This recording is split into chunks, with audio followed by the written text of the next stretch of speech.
Nagpahinumdom ang COMELEC nga unsa daw dong Erin? Ang pahinomdom sa COMELEC day naparot or magkakasama ni Daog. Labi na gyud sa ni Daog day. Labaw na. Labaw na gyud sa ni Daog kay basig mo na ni hinungdan hinuon nga ma-disqualify na hinuon ka. Di mo kalingkod. Di ka kalingkod.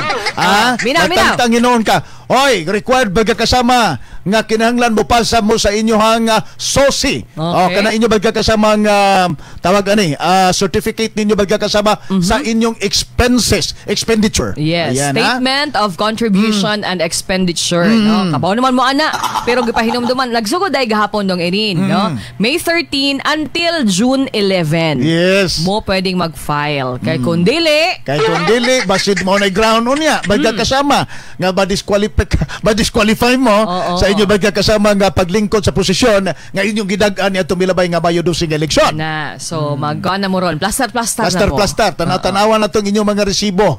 Asan ang mga resibo? Ting audit na ron.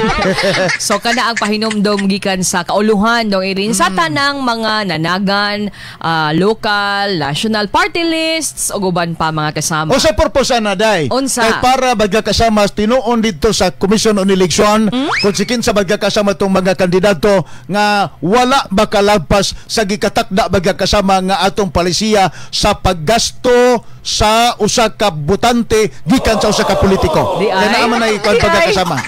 Naman ay kung kanabitong allowable day nga mo ni mo daganan senador ka, mayor ka, congressman ka, konsyal sa lungsod, mayor sa syudad sa usa ka syudad. Mao niha ang imong dapat magasto ha. Mosobra ka gani ani.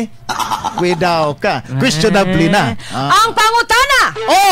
Unsay pangutana? Tanan yun ba? Nakatuman?